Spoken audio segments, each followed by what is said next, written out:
Webb Productions presents Bedtime Stories featuring Neon Calico by Webb Garrett. Here we go. What's up, everybody? Hello. Welcome to Bedtime Stories. That's not bedtime. They don't know. It's getting late. Are you ready for bed? I'm so ready for bed. Well, not yet, silly pants. We have to read first. You know I can't go to bed without my bedtime story. I don't think anybody can anymore. If they do, I'll kill them. I mean, I won't kill them. You'll be very disappointed. I will be disappointed. See, I just play the mom guilt. I won't be mad. I'll just be really, really disappointed. Here's what we're doing tonight. We're continuing from Webb Garrett's book, Neon Calico. Mm-hmm. We read the prologue in Chapter 1 last time, yes. And we are picking up on Chapter 2. That's right. And I have to say I really like this story. So, Callie or Calico, so far we're going to do a quick recap. Go for it.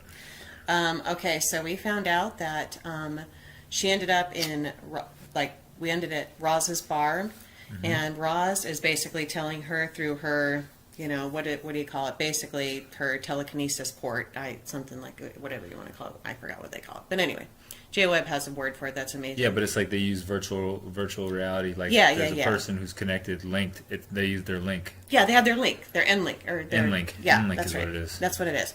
Said, get out now. Somebody's looking for you. So she's in trouble. Callie's in trouble. She's got to bolt. Okay. So Chapter 2.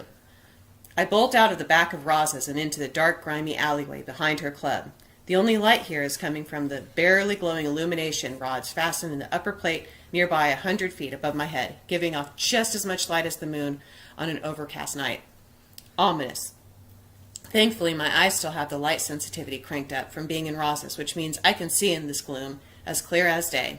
Behind me, there are footsteps approaching the back door from inside, barely audible over the din of the loudspeakers. Roz must not have been able to stall them after the all. Drac! I scan the alley. There is an old dumpster ahead of me, and that's just about the only cover I'm going to find. I break into a run, cyber-enhanced muscles carrying me faster than any Olympic runner could go in the pre-Og days. I duck behind the rusted old metal tub and command my systems to run silent. Command accepted. All systems in autonomous mode. That will keep them from finding me using a trick scan in case these thugs are clever. One of the risks of cybernetic OGs is that they constantly send and receive data via the Matrix. If you know your stuff, you can track any nearby cyborgs by picking up those signals.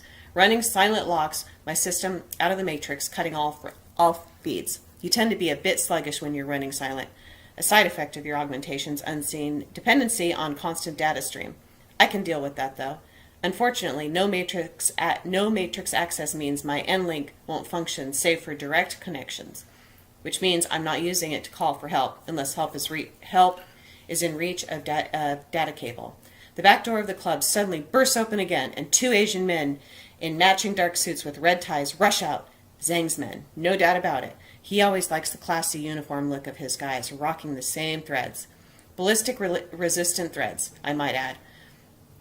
A quick peek around tells me that they haven't spotted me yet, which is good, and that they are both packing SMGs, submachine guns, which is potentially very, very bad.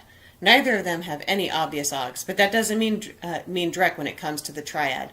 They are all about gene modding, being a better being, so the adverts would say. Meat tech, not putting anything new in you, just resculpting what you've already got.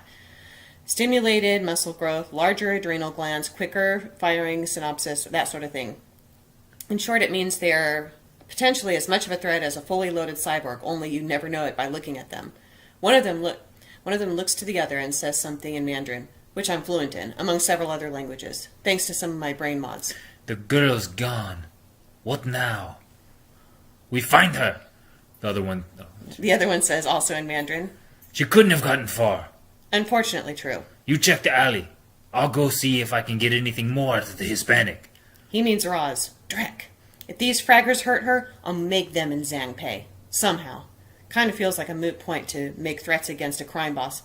Damn it, what the hell does Zhang want with me? One of the two triad thugs goes back into Roz's club, while the other is heading my way. I can hear his faux designer loafers pressing against the broken concrete floor of the alley. With each step, he's close. If I bail, he'll see me, and he might start shooting holes in me. If I stay still, all he needs to do is peek around the dumpster to see me. Then he might start shooting holes in me. If I jump him, there is a good chance he'll kick my ass and shoot holes in me. Dreck, I'm quickly running out of options here, and I can't think of any that don't involve giving this guy the option to shoot me full of holes, and getting shot would really just ruin my day. Well, what's maximum fun? The answer? Taser. Lift autonomous mode. Command accepted. Autonomous mode lifted. Hand taser ready. A small series of ports opens in the palm of my cyber hand, and small zappy prongs extend out about 1/4 of an inch. These bad boys can deliver 50,000 volts to whatever dreckhead I can get my hands on. I just hope this triad guy is practicing good trigger discipline. The last thing I need is for him to start spraying bullets everywhere when he goes down. Flip of the coin at this point. Here he comes. Just a couple more steps. Now! I spring up just as I see him come into view and jump him. He's got great reactions, definitely G-Nog, but I'm faster and have the drop on him. I smack the SMG down with my right hand and then plant my left hand palm flat to the center of his chest and can hear the voltage crackle.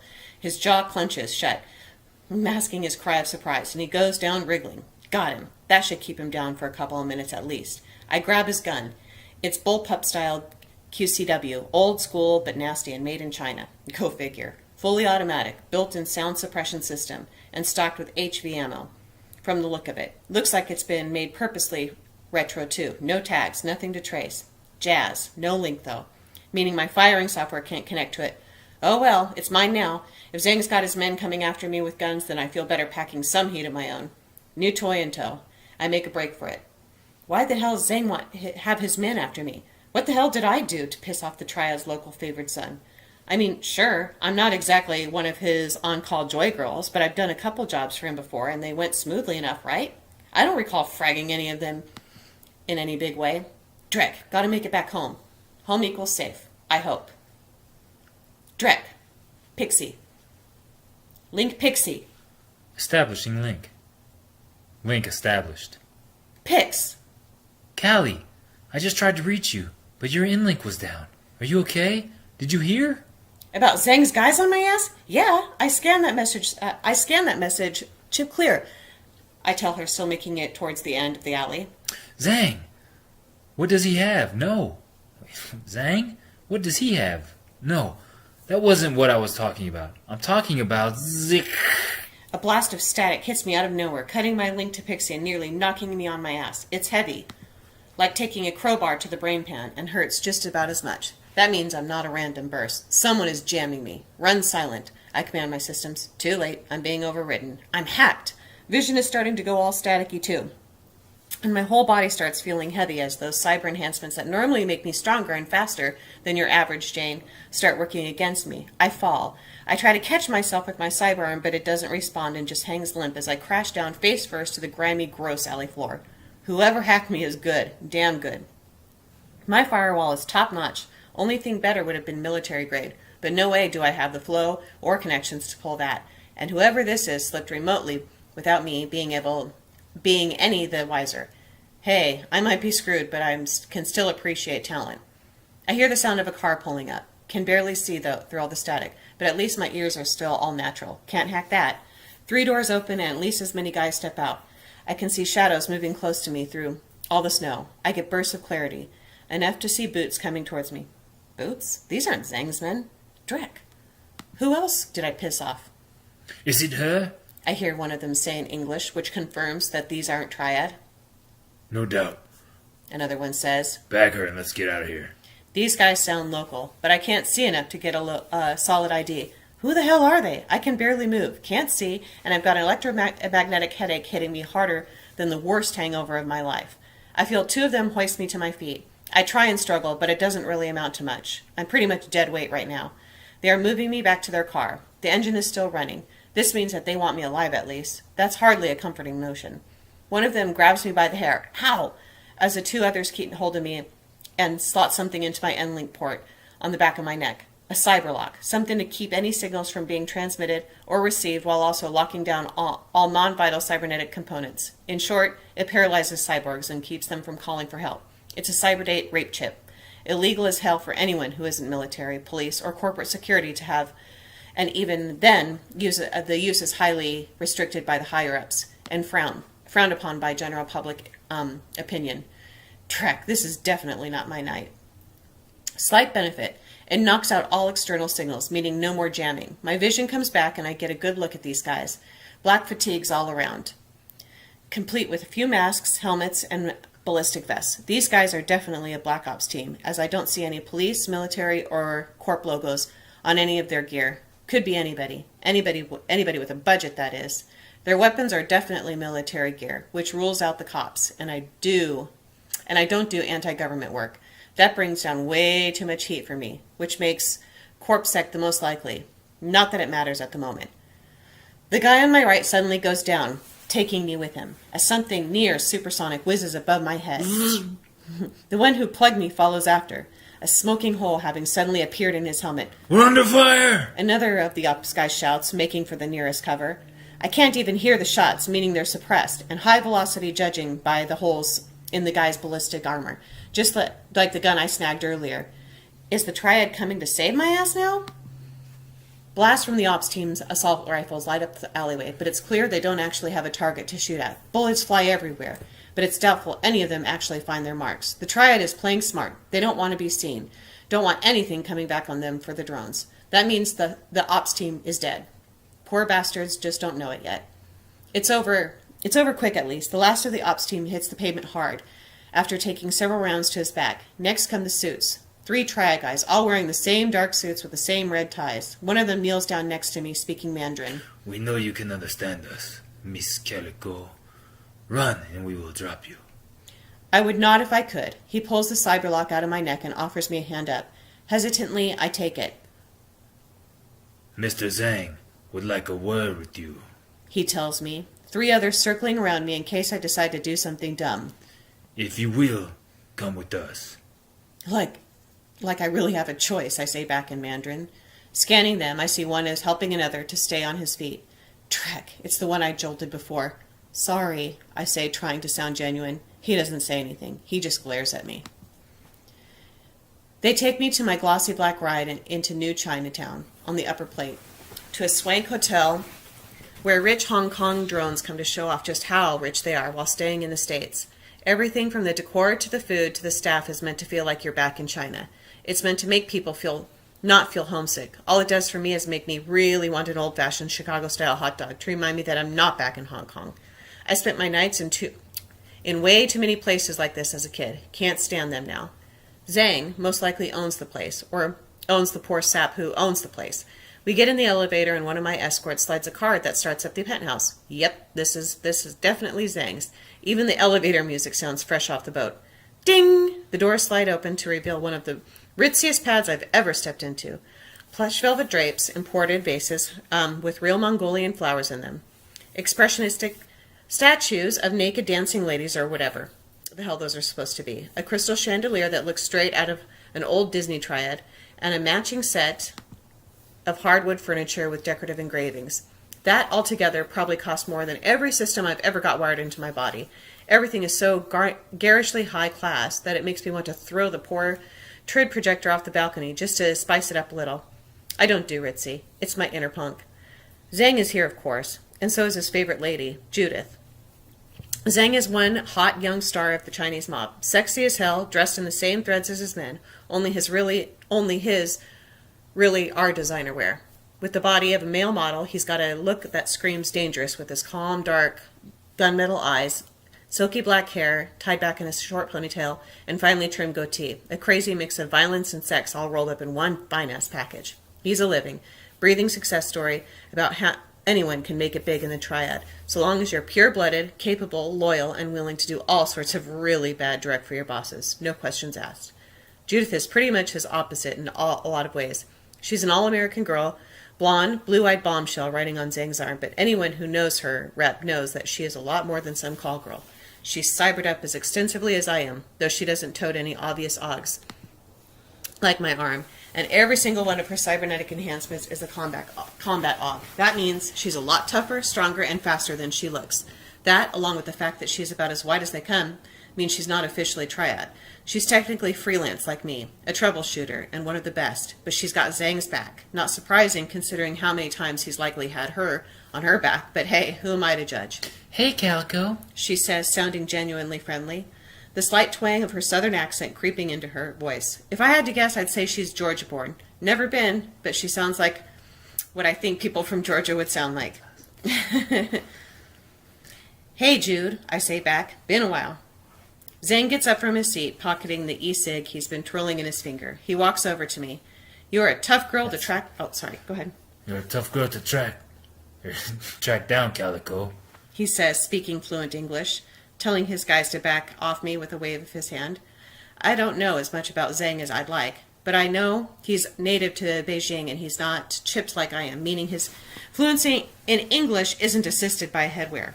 Impressive considering he's fluent in Mandarin, Cantonese, and can even speak a bit of Russian, so I hear. Yeah, well, that's part of the gig. If you want to talk, you could always just send me a link, you know, I tell him, trying to act only the slightest bit defiant. I really don't want to piss him off any more than I might have already. Still, it's not in me just to roll over because someone commands me, at least not without getting paid. We tried. He tells me. It didn't take. Pull. What do you want, Zhang? I asked him, eager to know if I should expect to be offered a job or take a bullet to the back of the head. I expect the former, but Zhang might be one of those guys who likes to do things himself to see that they are done right. So I've got no clue. Zhang laughs. He likes it when people talk straight and get to the point. Believe it or not, my organization was hired to protect you. Protect me? From what? Hey! Without another word, Zhang spins around and starts patting me down, searching me for any concealed weapons I might be packing. What the hell, man? You could have just had your boys do this when they nabbed me. Why give them the pleasure? He says coldly, his hand working his way uncomfortably between my legs. Drickhead, I mutter under my breath. The urge to hit him is lessened a great deal by the fact that I'd probably be dead before the satisfaction even set in. I can hear Judith giggling as I try hard not to blush. Once he's finally done feeling me up, he takes a step back from me and calls out, She's clean. In Cantonese. Funny that he didn't do a closer inspection of my arm, given that at least one of his boys knows full well that I'm packing a taser in my hand. Either he doesn't actually care, or he's already had my hardware scanned. Likely both. Across the room, a large set of double doors open, and in walks two armed, finely dressed goons with guns. Not Zhang's thugs. Though still Asian, these two are definitely corper, flanking the last person I ever wanted to see again in this lifetime or any other. My half-brother. Zuai? Zuai. Hello, Meili. He says politely in Cantonese, using my name my father gave me, the one I've long since given up. He even offers a slight bow of his head. I don't say a word. I can't. I'm too stunned to speak. Instead, I do just what comes naturally to me when I came to this smug, pure-blooded... naturally to me when I see a smug, pure-blooded face. I walk over to him and punch him square in the jaw. Cyber-handed. He goes down hard, knocking over one of the expensive-looking chairs. Dreck, that felt good. Didn't hear anything break that time. Too bad.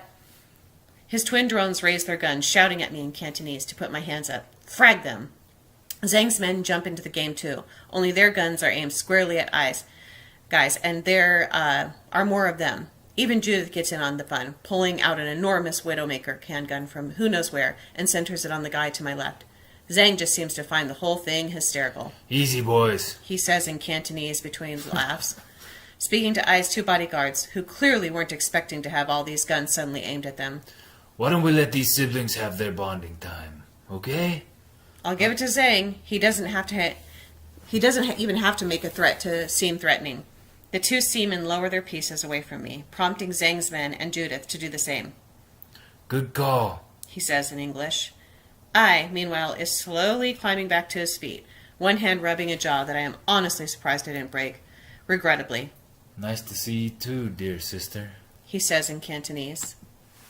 Frag you, I say back in English. I know he understands me. I also know he doesn't like being spoken to in English. Guess that's the only language I'm going to talk to him in. Sure, that might be petty, but this drickhead deserves every bit of my disgust. I was born in Hong Kong, but my mother American. Dad goes through wives like most guys go through, well, whatever guys go through a lot of. She was his number 2, right after I's mother. She separated from Dad when I was 3 and took me with her back here to the States. She died in a car accident when I was 6. Yeah, a fragging car accident. That's how this all started. This was the same accident that cost me my original eyes. Shattered windshield. Angel tears all over my face. Severed optical nerves. Not pretty. That's how I ended up back in Hong Kong with Dad and this piece of dreck half-brother of mine. Dad pushed for getting me cybered so I could see again. Not to mention the reconstructive surgery needed to make me look like something of a... The reconstructive surgery needed to make me not like something of a horror show. He must have hated it.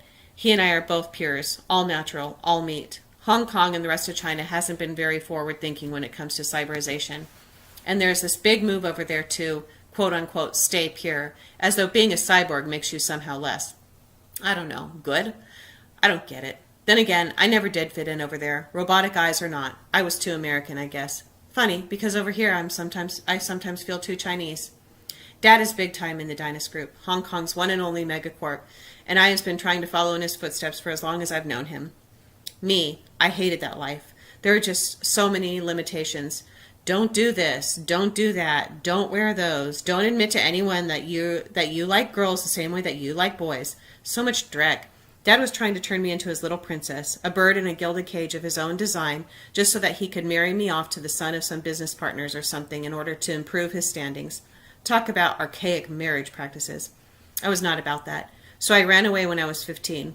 Of course that pissed Daddy right the hell off. He tried looking for me, but I made sure to cover my tracks. I disappeared beneath the plate here in Chicago. I met Roz, who is all about helping stray cats like me. She helped me burn my SIN, swap my old cyber eyes for new ones that wouldn't be traceable, and even found work for me. That's how I started out as a troubleshooter. After my first few jobs, I got a couple of my LED tattoos and the fiber optic implants in my hair. That's when Roz first started calling me Calico, as I was her cat of many colors. All troubleshooters ditch their old names and take on new ones. It's part of the gig. That became mine. Melee is the name Dad gave me. I dropped it when I dropped that life. Natalie is what Mom named me, to help me feel like I fit in when we moved to the States. It's not quote-unquote real, as it was never on my SIN, so that one is still mine, but only to those I know and can trust, people like Roz, Pixie, and Katie. Try as I might, though, I couldn't stay hidden forever. Dad found me eventually. Well, more accurately, I found me. He was trying to make Dad happy, like always. It was about a year ago. I don't know how he did it exactly. I've always been careful. When you got time and more credits in your bankroll than most small countries, there isn't much you can't find. He said he sent Dynast drones to collect me. They busted me in my home, blew the original Harley into scrap, knocked Pix and me around a bit, and bagged me back to Hong Kong so Dad and I could try to quote-unquote reason with me. Make me see how the corp life they were offering me was the better one. They threw me back in the gilded cage, and this time made sure the bars were tight enough that I couldn't slip through. Then Zach and the rest of my old crew came to get me out. Zach was another freelance troubleshooter. He went by the handle of 925 because this was what he did. This was his quote-unquote job. He thought it was clever. I thought it was kind of dumb, but I never told him that. He and I were close, real close, like you couldn't leave us alone for 10 minutes without us tearing each other's clothes off. He was so jazz, and the sex was even better. He was the first and only serious relationship that I've ever had. He was good people, the best. He's dead now because of I. Somehow I found out that there might be people coming to try and bail me, so he gave a shoot-to-kill order on anyone who did. Zach and the crew managed to find me and get me the hell out of Dad's penthouse, but that's when the bullet started flying. Everything went south so fast, I don't even remember most of it. What I do remember, what I'll never forget, is the drone leveling his piece at Zach. I tried to get between them, knowing I was a no-kill target, but the Drek had fired anyway. Bastards were using HV ammo. The shot blasted straight through me, straight through my shoulder, nearly blowing it completely off, and right into Zach's chest. The others managed to get Zach and me clear, but they couldn't save my arm, and they couldn't save him. I still blame myself for what happened, but I blame I even more. Right now, he's just lucky I don't kill people, or else he'd be suffering from more than just one little love tap. The Drek had his back on his feet now, still rubbing his jaw. Good. I hope it hurts for as long as it can. Everyone has put their guns away, and all eyes are on us. I know you're angry, Melee. He says it, still in Cantonese. I don't let him finish. The name is Calico, I tell him in English. I'm not Zumeli, not anymore. So you can fly your sorry ass back to Hong Kong and tell Dad that... Dad is dead. He says, cutting me off, this time in English. He what? He died 2 weeks ago. I continue, still speaking English, which honestly is almost more of a shock than what he just told me. It happened in his sleep. Very peaceful. What happened? I asked, surprising myself with my genuine caring about this. Frag Dad. Frag him straight to hell. But damn, dead? Dreck, I never wanted that. The doctors say it was a long-term condition.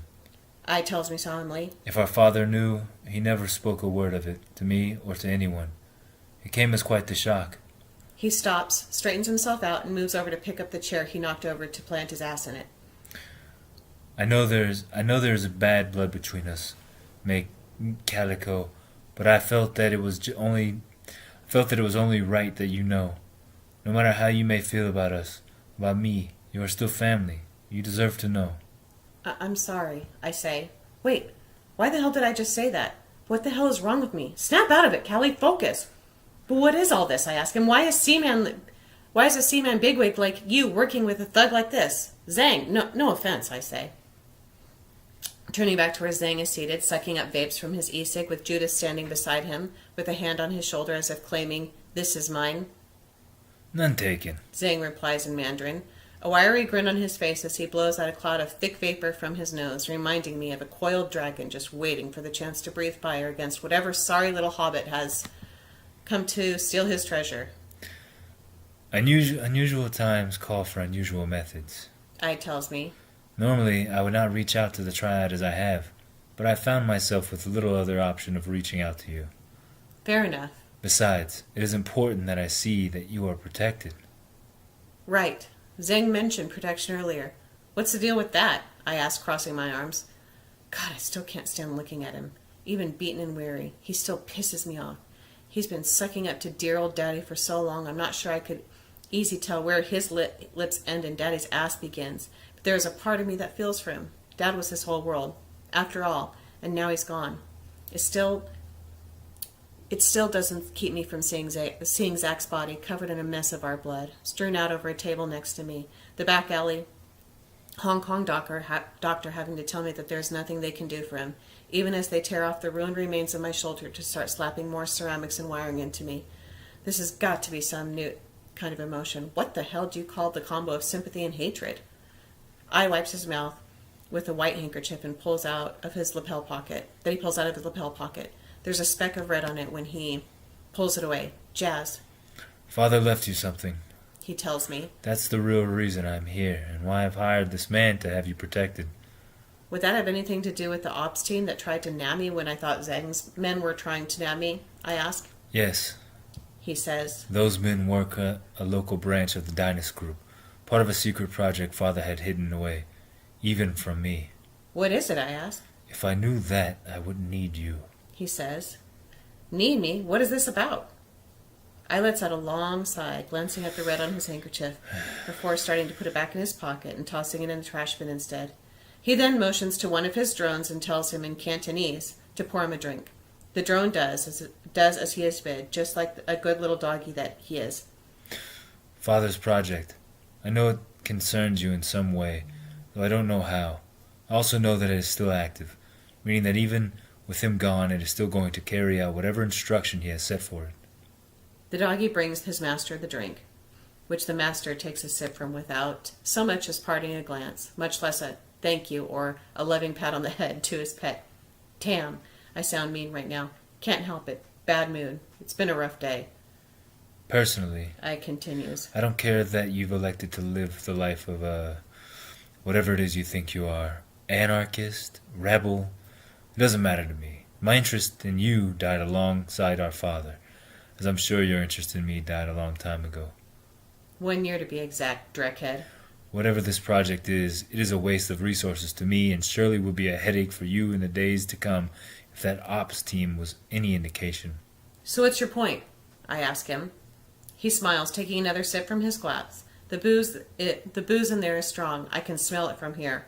Or maybe that's just his natural smugness. I want to hire you. He says. Come again, I ask. You heard me, Calico. He tells me, putting the glass down on the glass top table next to him, making a much louder than necessary clink sound as though he were trying to make a point with the gesture. I want to hire you. You find out what this project is and bring me the data on it, and I'll see that it doesn't continue to be a burden on either of us. Sound fair? I laugh. So all of this, you're coming over here to the States, getting in bed with the triad, nabbing me, and making me have to look at your dumbass face again, was to offer me a job? Pretty much. He says. Why the hell would I ever agree to that? I already told you why. He says more calmly than I like. And on top of which, I'll pay you. How much? 10,000 credits. He says. With an extra 1,000 to get you started. I believe the sum to be both reasonable as well as far more than you are usually paid for your freelance work. If Judith's sudden need to clear her throat weren't clue enough, he's not wrong. He smiles. You know that I have already access to such resources, Calico. Meaning that this is not an idle promise. Again, he's not wrong. His suit probably cost that much. I consider haggling him for a price, but I know there is no point. I's much better at that game than me, and besides, the one other thing he isn't wrong about is that if whatever secret project Dad has cooking up here in Chicago doesn't involve me, which those goons earlier certainly proved that it did, it will be a headache for me and mine. I'm also sure I's quote-unquote generous triad protection isn't going to last forever. So in truth, I don't really have much of a choice in this. Still, there is something I can throw into this. Make it 5,000 up front, I tell him. Consider a research budget. And one other thing. Which would be? He asked, linking his fingers together the same way Dad always did when he was considering something. I do this, and I get paid, and then I never have to see your face again. Jazz? He smiles. You have a deal. He offers his hand. I ignore it and head for the door, sending an open link to his public pan with a cred amount awaiting his deposit. I'll expect the creds by morning, I tell him. And don't hound me for updates on the job either. When I'm done, I'll contact you. Whatever you say. I hear him saying Cantonese as I hit the button for the elevator. I will expect fast work from you. Expect whatever you want, asshat. I mutter in Mandarin under my breath, just loud enough for one of the Zangsmen to hear it and chuckle. I ride the elevator down alone, and when I hit the lobby, I immediately send a link to Pixie. Establishing link. Link established. Callie! Oh my god, are you okay? When your link went dead, I tried to hack in through your back door, but I couldn't get a lock on you and the tricks, so I thought... Everything is jazz, I tell her through a shared link as I try to keep a level head. Everything is not jazz. I'm pissed. My cyber hand balls up into a fist as I pass through the glass of the front of the hotel. I can see a couple of bad boys giving me weary looks. Can't blame them. I probably look like I'm about to kill somebody. I'm on my way back home. I'll tell you everything once I get there. Is everything okay? I got word that your douche brother was in town. That's what I was trying to tell you earlier before we got cut off.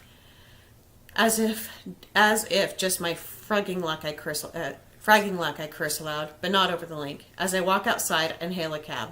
That would have been nice to know going into that meeting. Yeah, we crossed paths, I tell her. I punched the side of the building with my cyber fist. I would have likely broken a bone had I done that with my flesh and blood hand. Instead, my left hand just gets a few new scuff marks. Those same bad boys who were watching me earlier are running inside now, likely going to get a manager and tell them some crazy girl is out here punching walls. I'm already hopping in a bot cab and will be long gone by the time they get back. Oh God, what happened? The bastard hired us. We've got another job. Into chapter 2. Dang, J-Webb, that seriously is crazy. Great story. Wonderful, J-Webb Garrett. I really like Callie. I do too. I really like this story. It's heating up. And it's so cool. It is really cool, and it's just so unique and, like, imaginative. It's very, very cool. I like, the futuristic talking. Is that what that is? Yeah, jazz. Yes. It's like a new lingo. It's like futuristic Yeah, lingo. exactly. It's That, cool. like, Drek is, like, saying shit or fuck. Yeah, Anyway. I like it. Yes. You're doing a good job, man. I'm really enjoying the story. Thank you for tuning in to Bedtime Stories. I'm going to bed. I'm tired. Me too. Good night. It's super late. So late. So late. It's so late, it's early. So late. It's almost 4 o'clock. Bye. All right, bye. Thank you guys so much for watching this video. If you would, subscribe to the channel and hit that notification for the bell. You know what? We love you, love you, love you. You know what?